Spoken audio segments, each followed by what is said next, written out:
can be, and never, ever think of me.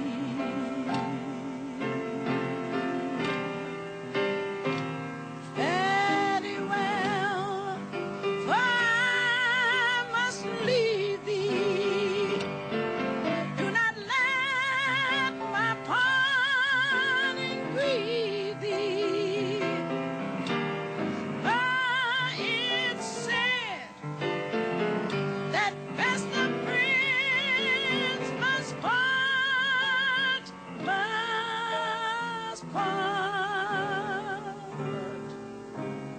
Adieu,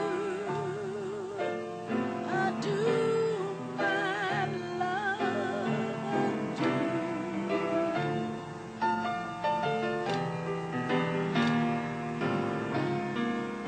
I can no longer stay with you.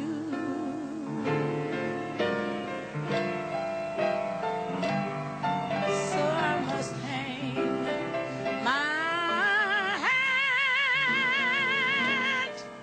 on a weeping willow tree, and may the world go well with thee,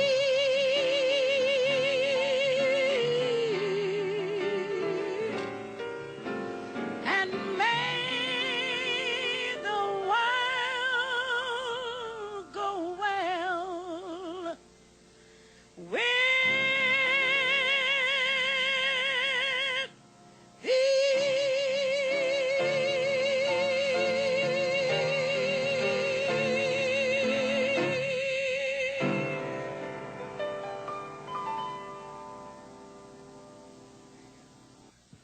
Hey, here's another fast fact. If you got an alcoholic in your house, don't go throwing away his liquor or hiding it in a sock drawer. If the man wants to drink, he's gonna drink. Remember Prohibition? The whole United States government plus Elliot Ness couldn't stop people from drinking. In fact, they drank more, you dig? So let him have that bottle. But make sure you let him have all the pain and all the consequences that come from drinking it, too. Don't cover up for him and don't protect him. Otherwise, why would he ever want to sober up? That fast fact took 30 seconds. It takes a lot for people to finally admit they're alcoholics. They can lose their savings, their pride, spouse, kids, and car, driver's license, and yet they continue to fool themselves about their drinking. Not always so if there's a threat to their job. Sometimes a job is the only anchor the alcoholic has to a seemingly normal life. I'm no alcoholic, but I still have my job, don't I? Maybe, but not for long. That's why many employers and unions have sponsored or developed recovery programs to help the alcoholic employee. And it's a good idea. This is Roger Rose. This is his wife, Louise Rose. They're talking with a group of business executives about setting up corporate alcoholism programs. Roger and Louise know a lot about that. For one thing, they're in charge of a very successful alcoholism program at the Scovill Manufacturing Company in Waterbury, Connecticut. For another thing, they're both recovered alcoholics themselves, so they know what they're talking about. Business executives and union leaders are increasingly interested in setting up programs to help employees with alcohol problems, and for some very solid reasons. It's a lot cheaper than firing them, or putting up with their chronic absenteeism, or paying them to do shoddy work on the job. The best programs aren't just concerned with alcoholism, but with any problem that affects job performance, drugs, mental illness, or anything else. That's called the troubled employee approach. In the beginning, you announced that you have a program for not only the employee, but his immediate family. And the wife is just as leery about coming to you. Because if I call up and say anything about my spouse's problem, he might get fired. But as you progress in this and they begin to see the results and hear about it in the community, then many wives and many daughters call us and want us to help their father, you know, or their mother, as the case may be. I think I'd like to ask Louise if this isn't true, because you went through this yourself. Why, certainly. Anyone that has an alcoholic in their home, the alcoholic knows his own failure, number one. And he doesn't want to accept responsibility for this, so he turns the guilt around and makes the innocent person feel guilty and feel responsible for his drinking. So whichever person is working at your plant, they cannot give you a full day's work because they're much too worried about what's going on at home. And also there's supposed to be 9 million alcoholics in this country, and about 2.5 million of them are women. So if you have women working for you, they're just as apt to have the problem. In my own case, my company saved my life, and there's nothing they could ask me to do today that I wouldn't do, and I do it out of gratitude. You know, it isn't a matter of I have to do it or this is part of my job. So I really feel that a company program not only saves us hundreds of thousands of dollars, and again, this is fact, not fiction.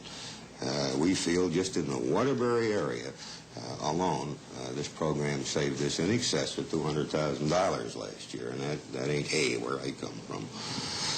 The ultimate choice is a very personal one. The alcoholic can choose to take the therapy or not, and responsibility is totally up to him or her. Exactly. And this we all have to remember. As long as we offer the help, we don't have to feel badly about it. I suppose that the highest compliment that you can give a company program is the individual that's gone through it and done something with his life. And we're going to see a film here in a minute that shows just this. One of our men that 3 years ago was sitting in my office, and they told him if he picked up another drink, he'd be fired. And just a matter of weeks ago, and after having suffered 2 heart attacks, this man was made a 10%er in his department. And even though he had this physical disability for unknown reason to drink. I'm a tool maker, and I work on production machines. I build the tools and maintain production. And coming into work with a big head and sick to your stomach and not feeling very well all around from a rough weekend, it's very easy to make mistakes. The worst things that I did in blackouts. I don't remember them. And I think the worst thing that I can think of for myself was to really beat my wife up. And I know she had black and blues all over her. And I was the one that did it, and I don't remember a thing about it. It got to be so I knew mostly every policeman in town by their first name. In work, I was managing to get in every Monday, even though it killed me. Weekends were tough because I drank steady right through the weekend. I met Roger Rose, who was in charge of the alcohol and drug program at Scovill. And I had snowed so many people before, I tried to snow him. But he was an alcoholic, and I couldn't snow him. He knew I was trying to make excuses and so on. And with all the counseling I got and the help I got, I finally did understand that I had a problem, and booze was my problem. I have a choice today. I pick up a drink and blow everything, stay sober, and live a halfway normal life. I didn't lose my wife, and I didn't lose my job. In fact, after being in the program for a year, I've had a promotion, a very substantial raise in pay. And as of next June, I'll have 3 years of sobriety. If it hadn't been for the Scovill program intervening in my drinking, I would be dead today. Either that or I'd be in jail for life, because I'm sure I would have killed someone.